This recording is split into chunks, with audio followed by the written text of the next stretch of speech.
Matahari tepat berdiri di atas kepala. Menunjuk waktu sudah memasuki tengah hari. Nampak seorang pemuda setengah berlari meninggalkan perkampungan pegawai perhutani di hutan alas roban. Dia adalah Teja yang tengah menjadi buah bibir karena keberhasilannya menumpas gerombolan begal Lowo Ireng. Bahkan seorang anggota polisi berpangkat AKP bermaksud mengajaknya ke kantor untuk diberikan penghargaan untuk Teja. Aku harus pergi agar terhindar dari kejaran orang-orang, gumam Teja seraya melangkah menuju jalan besar. Jalan yang membelah alas roban yang menghubungkan Jawa Tengah dan Jawa Barat. Teja memilih kabur setelah dirinya terbangun dari pingsannya dan mendengar percakapan antara AKP Irwan dengan Basir yang akan mengundangnya ke kantor kepolisian. Teja ngambil urusan dengan pihak lain sebelum dirinya menuntaskan tujuannya, yakni mencari tahu asal-usul dirinya. Di satu sisi di tempat perkampungan petani perhutani nampak gaduh akibat kepergian Teja. Mas Teja hilang, ucap seorang pemuda yang ditugasi untuk menjaga Teja yang sedang terbaring di atas bel bambu di dalam rumah.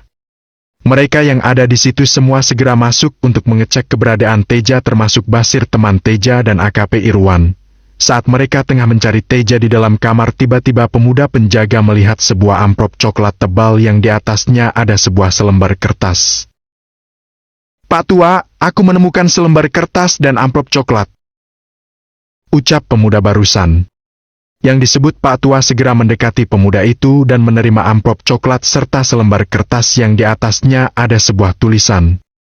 "Kayaknya kamu yang lebih berhak membuka surat dan amplop ini," tutut Pak Tua seraya menyerahkan kedua barang tersebut kepada Basir. Basir yang sudah berdiri di samping Pak Tua segera menerima pemberian Pak Tua. Dibacanya surat yang sengaja dibuat oleh Teja. "Baca yang keras," pinta Pak Tua. Basir mengganggukan kepalanya dan mulai membaca surat dari Teja. "Mohon maaf sebelumnya, surat ini aku tulis untuk Kang Basir. Aku Teja Era mengucapkan banyak terima kasih kepada Kang Basir yang sudah memberikan tumpangan kepadaku hingga sampai ke alas roban. Dan aku ucapkan terima kasih pula kepada Pak Tua dan warga kampung lainnya yang telah merawat diriku saat pingsan selama beberapa hari yang aku sendiri tidak tahu pasti selama berapa hari diriku pingsan. Aku memilih pergi karena diriku masih mempunyai tujuan untuk pergi ke Tatar Sunda untuk mencari jati diriku yang sesungguhnya. Karena selama ini ternyata aku hidup dengan orang lain yang tidak memiliki hubungan darah denganku. Aku berikan seluruhnya amplop coklat yang berisi uang sejumlah 30 juta rupiah pemberian Pak Imam tempo hari. Aku tidak mengambil seperak pun pemberian uang dari Pak Imam.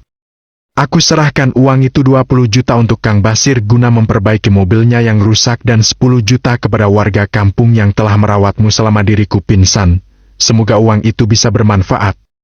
Kepada Pak Polisi yang namanya aku tidak tahu, untuk saat ini jangan mencariku, karena aku mempunyai tujuan yang sudah aku sebutkan di atas. Terima kasih, semoga di lain kesempatan kita bisa berjumpa lagi. Teja Erem." Basir segera melipat surat dari Teja setelah selesai membacanya. "Mas Teja memilih pergi," ucap Basir dengan nada sedih. Kemudian Basir membuka amplop coklat pemberian Teja. Dihitungnya uang yang ada di dalamnya yang ternyata berjumlah 30 juta rupiah sesuai dengan tulisan Teja pada surat yang barusan ia baca. "Ini buat Pak Tua untuk dibagikan kepada warga sini," ucap Basir seraya menyerahkan uang 10 juta rupiah kepada Pak Tua. "Terima kasih Basir, selain mempunyai ilmu yang tinggi, ternyata Mas Teja mempunyai rasa welas asih kepada sesama manusia. Semoga kelak kita bisa bertemu kembali," ucap Pak Tua. AKP Irwan yang sedari tadi berdiri di samping Basir segera menoleh ke belakang setelah anggotanya menepuk tangan kanannya. "Maaf Komandan, bagaimana kita sekarang? Barusan dari kantor nelpon, katanya pimpinan mau bertemu dengan Komandan menanyakan perihal ini," tanya anggota. "Ya sudah, jawab saja, 30 menit kita akan sampai ke kantor Polda." "Bukannya Mas Teja sudah pergi Komandan?" "Betul, tapi kan ada saksi hidup yakni Basir, kita bisa membawanya ke sana." "Baik Komandan." Mendengar dirinya disebut Basir pun menoleh ke arah AKP Irwan. "Bagaimana Pak Irwan?" tanya Basir. "Untuk saat ini Basir kami ajak ke kantor Polda, untuk pers rilis terkait keberhasilan menumpas gerombolan Lowo Ireng." "Sah, ya masih ada urusan untuk membetulkan mobil Pak Irwan, Thomas Teja juga sudah pergi." AKP Irwan tersenyum lantas menjawab pertanyaan Basir. Betul Mas Teja sudah pergi, untuk urusan mobil biar saya yang tangani, nanti biar bengkel rekanan saya yang kesini buat benerin mobil Basir, biaya sepenuhnya biar saya yang tanggung, asal Basir mau ikut dengan kami ke Polda. Terus uang pemberian Mas Teja yang buat betulin mobil bagaimana jika biaya ditanggung sama Pak Irwan? Itu hak Basir, simpan saja nanti kan bisa buat modal usaha lagi. Jelas Pak Irwan. Mendengar penawaran AKP Irwan membuat Basir tersenyum. Betul juga apa yang dibilang Pak Irwan, batin Basir. Bagaimana? Basir yang terdiam seketika menghentikan lamunannya. Ya baik Pak Irwan, saya akan ikut Pak Irwan ke Polda kalau begitu, tapi nggak akan kenapa-napa kan Pak? Nggak Basir, nanti saat di Polda Basir hanya bilang bahwa yang menumpas gerombolan begal Lowo Ireng adalah Basir bersama satu temannya yang tidak mau disebutkan identitasnya. Bilang saja sejujurnya tanpa menyebutkan nama Mas Teja di depan media. Baiklah kalau begitu Pak, kapan kita ke Polda? Tang Basir. Sekarang, karena barusan pimpinan dari Mabes Polri Jakarta sudah berangkat menuju Polda Jateng Semarang. Kalau begitu saya siap-siap dulu Pak, ucap Basir yang diikuti anggukan kepala oleh AKP Irwan. Satu sisi terlihat Teja tengah berjalan menyusuri jalur alas roban. Nampak tangan Teja membawa sebuah kantong plastik yang di dalamnya berisi kotak hitam dan foto keluarganya. Dirinya berhenti saat melihat ada sebuah pulbus yang lebih tepatnya adalah tempat ceker bus antar kota antar provinsi bermaksud ingin menumpang bus itu hingga ke Jakarta. Aku harus naik bus ini untuk menuju ke Jakarta, namun aku tidak memiliki uang sepeser pun. Batin Teja dengan posisi terdiam di depan pintu masuk pul masuk. Tin tin tin. Suara dari klaskon bus yang seketika membuyarkan lamunan Teja dan membuat Teja harus melangkah ke sisi agar tidak tertabrak bus yang lewat. Kalau berdiri jangan di depan pintu dong, kayak yang punya nyawa banyak saja. Umpat kenek bus yang barusan akan menabrak Teja. Maafkan saya Pak. Teja meminta maaf sambil kedua tangannya ia tempelkan ke depan dadanya untuk meminta maaf kepada kernet bus. Saat Teja melihat bus yang lewat tanpa sengaja dirinya membaca tulisan bus yang bertulis Gunung Mulia. Gunung Mulia? Bukankah bus ini milik Pak Imam? Gumam Teja yang masih berdiri mematung pada posisinya. Lebih baik aku masuk ke dalam kantor sama saja, ucap Teja kembali bersemangat. Bus yang akan menabrak Teja akhirnya parkir di halaman luas depan kantor. Saat turun si kernet masih saja ngedumel karena barusan Teja yang berdiri di depan pintu masuk kantor yang menyebabkan busnya akan menabrak Teja. Melihat kernetnya yang terus-terusan ngedumel membuat bosnya yang ada di dela kantor penasaran untuk menanyai. Ada apa di mantu Giman, baru datang sudah ngedemul kayak gitu? Tanya bosnya kepada kernet yang ternyata bernama Tugiman. Tugiman adalah kernet yang sudah lama bekerja pada Pu Gunung Mulia. Dirinya berperawakan tinggi besar dengan memiliki tato pada seluruh tubuhnya. Itu bos, barusan ada bocah yang berdiri di depan pintu masuk, kayak yang punya nyawa double aja itu bocah, terlambat sedikit bisa ketabrak tadi. Ucap Tugiman yang kesal kepada Teja. Tapi gak ketabrak kan? Ya gak lah bos, kalau ketabrak walah bisa berabe urusannya, kita akan berurusan sama pihak kepolisian, syukur-syukur gak dipenjara. Ucap Tugiman dengan nada kesal sambil tangannya membawa ganjal untuk mengganjal ban bus agar tidak bergerak. Ya sudah gak usah ngedemu lagi, kan gak ketabrak jadi aman. Ucap si bos. Iya sih bos, nah itu bocahnya datang kemari bos, mau apa lagi bocah itu? Ucap Tugiman seraya jarinya menunjuk ke arah Teja yang melangkah menuju kantor bus. Tugiman lantas memasang wajah marah yang ia tujukan kepada Teja. Hei bocah, mau apa lagi kamu kesini? Tanya Tugiman dengan setengah berteriak. Maaf Kang, saya mau ketemu sama pengelola bus Gunung Mulia di sini.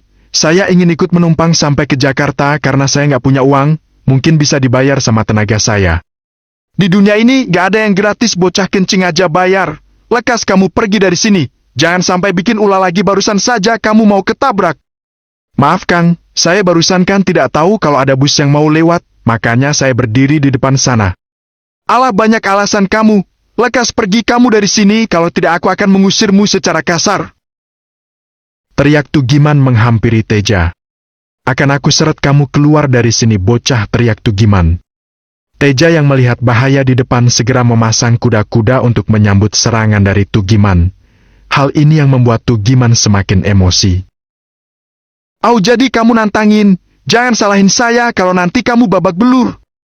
"Saya tidak nantangin, Kang. Cuman Akang saja sedari tadi ingin melawan saya. Makanya saya siap-siap untuk menahan serangan Akang." "Lah, banyak bacot kamu, bocah. Terima ini!" teriak Tugiman seraya melancarkan pukulan tangan kanannya ke arah wajah Teja. Teja yang melihat serangan Tugiman segera menghindar ke arah samping 2 langkah. Alhasil pukulan Tugiman meleset hanya mengenai angin saja. "Ternyata kamu bisa menghindar juga, bocah," ucap Tugiman yang mulai tersulut emosi karena percobaan pukulan pertamanya bisa digagalkan oleh Teja. Kemudian Tugiman mengangkat kaki sebelah kanannya untuk menendang kepala Teja. Tugiman yakin percobaan kali ini tidak akan meleset. "Rasakan ini, bocah, hiatit!" teriak Tugiman seraya melancarkan tendangan dengan sekuat tenaga ke arah kepala Teja. Sebuah tendangan dari kaki Tugiman meluncur sangat cepat mengarah pada kepala Teja. Nampak senyum penuh kemenangan tersungging dari atas bibir Tugiman. "Kali ini kau akan mampus, bocah," batin Tugiman. Namun saat tendangan Tugiman akan mengenai kepala Teja, tiba-tiba Teja menggerakkan badannya ke samping kanan 2 langkah, menyebabkan tendangan Tugiman hanya mengenai angin saja tanpa mengenai sasaran. Wus! Pada saat badan Tugiman belum seimbang karena tendangannya tidak mengenai sasaran, tiba-tiba Teja menendang tubuh belakang Tugiman yang membuat Tugiman jatuh tersungkur ke depan. "Bedebah kau, bocah," umpat Tugiman membalikan badannya seraya berdiri. Mata Tugiman memandang Teja dengan penuh kebencian. "Maafkan saya, Pak. Bukan maksud saya seperti itu," ucap Teja seraya menundukkan kepalanya. Banyak omong kamu. Bocah kemarin sore sudah berani melawan saya." Tugiman lantas memasang kuda-kuda. "Kali ini kamu tidak akan lolos dari seranganku, bocah." Tugiman segera berlari ke arah Teja. Pada saat jarak yang hanya beberapa meter, Tugiman menjejakkan kakinya ke tanah dengan kaki kanannya bersiap akan memberikan tendangan pada kepala Teja lagi. "Bangsat kecil sepertimu memang betul-betul harus dimusnahkan. Rasakan ini!" Teja yang penglihatan mulai awas melihat ke arah tendangan kaki kanan Tugiman. Namun kali ini Teja tidak bermaksud untuk menghindar, Teja bermaksud ingin menangkis tendangan Tugiman. Namun pada saat Tugiman dan Teja konsentrasi akan pertarungannya, nampak kepala Pulbus mendekati mereka. Memang sedari tadi kepala Pulbus mengawasi pertarungan mereka berdua. Des!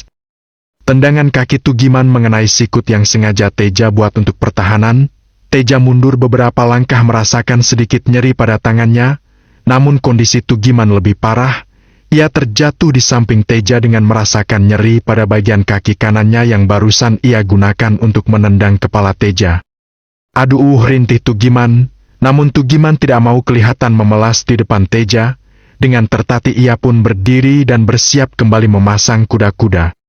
"Boleh juga kamu, bocah," umpat Tugiman dengan masih merasakan nyeri pada kaki kanannya. "Mohon maaf, Pak. Saya tidak bermaksud melukai Bapak." "Lah, persetan, sudah jelas kakiku jadi nyeri akibat seranganmu," ucap Tugiman. Bukan begitu, Pak. Sedikit pun saya, ya," ucap Teja kebingungan. "Banyak bacot kamu, bocah. Aku akan membuatmu terkapar pada saat ini juga. Bersiaplah." Namun pada saat Tugiman akan memberikan serangan kepada Teja, tiba-tiba kepala Pulbus berteriak.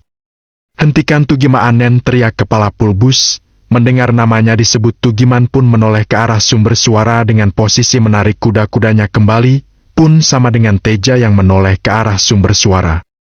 Pada saat Teja melihat ke arah sumber suara, dirinya terkejut dengan orang yang ada di hadapannya. "Pak Paridi," ucap Teja dengan senyum yang tersungging di atas bibirnya. "Iya, saya Mas Teja," ucap Paridi dengan membalas senyuman kepada Teja. Tugiman melihat kejadian di depan matanya dengan ekspresi tidak percaya.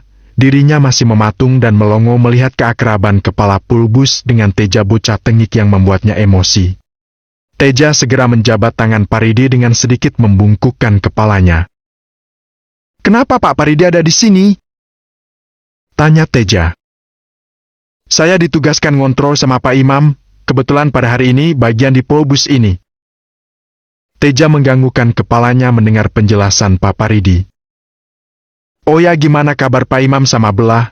Semoga mereka baik-baik saja. Tanya Teja. Kabar mereka baik kok. Malahan Belah suka nanyain Mas Teja, katanya kangen sama superhero-nya. Hihi. Ucap Paridi terkekeh. Pak Paridi bisa saja. Paridi dan Teja melangkah kakinya meninggal kejadian keributan yang masih berada di dalam halaman parkir Polbus. Oh ya, kenapa Mas Teja masih berada di sini? Bukannya sudah 4 hari yang lalu berangkat ke Jakarta? Terus Basir di mana kok saya nggak lihat? Pak Paridi memberondong Teja dengan banyak pertanyaan. Mendengar banyak pertanyaan yang keluar dari mulut Paridi membuat Teja tersenyum namun tidak segera menjawab pertanyaan. Namun Teja nampak terdiam seraya menarik garuk kepalanya. Dari mana ya ceritanya? Panjang banget soalnya Pak Hihi. Melihat Teja yang nampak kebingungan membuat Paridi mengerutkan dahinya. Ya udah, ceritanya di kantor aja, kamu sudah makan belum? Tanya Paridi. Mendapat pertanyaan Paridi membuat dirinya tersadar ternyata Teja belum makan setelah dirinya pingsan 3 hari yang lalu. Namun Teja tidak berani berterus terang, tiba-tiba terdengar bunyi perut Teja yang keroncongan membuat Paridi segera melirik ke arah perut Teja. Gak usah dijawab, saya pun tahu kalau kamu sedang lapar. Hihi, iya Pak. Paridi segera menghentikan langkahnya, kemudian dirinya menoleh ke belakang ke arah Tugiman yang masih berdiri di tempat perkelahian. Melihat ekspresi Tugiman yang masih termenung, Paridi pun segera meneriakinya. Kenapa kamu bengong di situ aja Tugiman, teriak Paridi. Tugiman seakan tersadar dari lamunannya. Ya bos, maaf. Ucap Tugiman seraya setengah berlari ke arah Paridi dan Teja yang berdiri di depannya. Paridi mengerutkan dahinya melihat kaki kanan Tugiman yang agak pincang, namun dirinya tidak menanyakan hal tersebut kepada Tugiman karena diri ini tahu yang menyebabkan pincang kaki Tugiman sudah pasti perkelahiannya dengan Teja. Tugiman sudah berdiri di depan Paridi dan Teja, dirinya menundukkan kepalanya takut bosnya dan bocah yang dia serang tadi akan memarahinya. Saya minta maaf bos, anak ini siapa kok sangat akrab sama bos? Tanya Tugiman dengan posisi kepala yang masih ia tundukkan. Mendengar pertanyaan Tugiman membuat Paridi mengalihkan pandangannya ke arah Teja. Paridi dan Teja hanya tersenyum melihat tingkah Tugiman yang tertunduk seperti kucing kebasahan. Sudah, nanti saja penjelasannya, kali ini saya kasih tugas kamu. Cari makanan yang paling enak di sekitar sini, saya mau menjamu Mas Teja. Ucap Paridi. Tugiman tahu bahwa nama Mas Teja adalah nama bocah yang barusan ia serang, namun malah dirinya sendiri yang mengalami sakit pada kaki sebelah kanannya. Epi bos, kalau begitu saya mau ke rumah makan yang di depan sana buat beli makan bos. Ucap Tugiman. Buat belanja uangnya minta ke kantor ya, nanti notanya serahin. Kalau ada yang nanya buat apa bilang aja membuat menjamu tamu istimewa Pak Imam. Tamu istimewa Pak Imam, memangnya anak ini siapa sampai menyebut tamu istimewa Pak Imam? Gumam Tugiman makin penasaran. Semua anak buah Po Gunung Mulia pasti tahu bahwa pemilik utama bus Gunung Mulia adalah Pak Imam. Jangankan untuk berbicara bertemu dengan Big Boss, sangatlah sulit terlebih karyawan rendahan seperti Tugiman yang hanya seorang kenek. Melihat Tugiman yang masih tertegun di tempatnya membuat Paridi menghelakan napasnya. Paridi seolah tahu apa yang ada di pikiran Tugiman. Gak usah banyak mikir, nanti di dalam kantor saja saya jelaskan semuanya, sekarang lakukan tugasmu. Ucap Paridi kepada Tugiman. Tugiman yang masih termenung seketika tersadar oleh ucapan Paridi. Bos, saya permisi dulu. Ucap Tugiman seraya membalikan badannya untuk melaksanakan tugas Paridi. Jangan lama-lama, ucap Paridi seraya berteriak ke arah Tugiman yang sudah berjalan jauh meninggalkan tempat dirinya berdiri. Ayo Mas Teja, kita ke dalam kantor aja. Baik Pak. Paridi melanjutkan langkahnya dengan diikuti Teja yang berada di belakang. Di satu tempat nampak Basir yang tengah rebahan di dalam hotel berbintang 5 di kawasan Simpang 5 Semarang. Nampak dari raut wajah Basir terpancar sebuah kebahagiaan. Basir, si pahlawan dari utara, Sebentar lagi aku akan jadi seorang artis, hehihi. Ucap Basir. Ternyata Basir sudah selesai melakukan press release dengan beberapa televisi swasta. Basir adalah tokoh yang mampu memberantas begal kawakan Lowo Ireng dengan menggunakan tangannya sendiri tanpa bantuan orang lain. Basir sengaja memberikan keterangan palsu karena Teja berpesan agar Basir tidak membuka identitas aslinya kepada publik dan keterangan palsu tersebut sudah ia bicarakan terlebih dahulu dengan AKP Iwan dan AKP Iwan pun menyetujuinya. Hal ini membuat media televisi gempar dan berita gerombolan begal Lowo Ireng menjadi trending beberapa hari ini, otomatis membuat Basir seketika menjadi perbincangan hangat oleh masyarakat. Karena membasmi gerombolan Lowo Ireng adalah prestasi yang sangat luar biasa, terlebih Basir hanya melakukannya seorang diri. Basir kali ini bukan Basir yang seorang sopir mobil truk. Basir sekarang adalah Basir pahlawan bagi masyarakat pesisir utara Jawa, khususnya pahlawan bagi sopir-sopir yang melintasi jalur alas roban. Di luar ruangan tempat Basir menginap nampak beberapa petugas polisi dengan menggunakan baju preman sedang bertugas.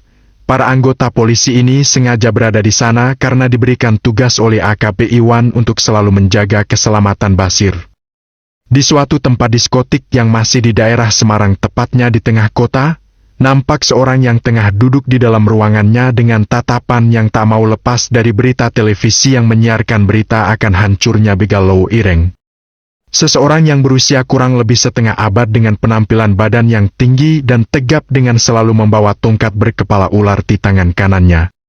Pria tersebut ternyata salah ketua mafia ular hijau yang menguasai dunia hitam daerah utara Jawa di daerah kota. Karena pria yang memiliki nama Waroyo ini dahulu sudah membuat kesepakatan dengan ketua Lowo Ireng untuk membagi wilayah kekuasaannya. Lowo Ireng yang lebih memilih menjadi begal memiliki kekuasaan di sisi Jawa sebelah utara, sedangkan ular hijau memiliki wilayah kekuasaan di tengah kota Semarang. Ternyata yang menghancurkan begal Lowo Ireng adalah pemuda yang bernama Basir. Aku ingin mengirim beberapa anak buahku ke sana bahwa berita ini bukan berita palsu. Akan aku balaskan kematian gerombolan begal Lowo Ireng kepadamu, Basir. Hahaha. Teriak Wardoyo. Pengawal, lekas temukan pemuda yang bernama Basir itu. Aku tidak yakin dirinya seorang diri yang mampu menghancurkan gerombolan Lowo Ireng. Siap Tuan, kami akan bergerak sesuai perintah Tuan. Kalau bisa seret pemuda itu ke sini dengan keadaan hidup-hidup. Aku ingin mendengarkan penjelasan langsung dari dirinya sebelum mengantarkan nyawanya ke neraka. Hahaha. Baik Tuan, kami permisi dulu.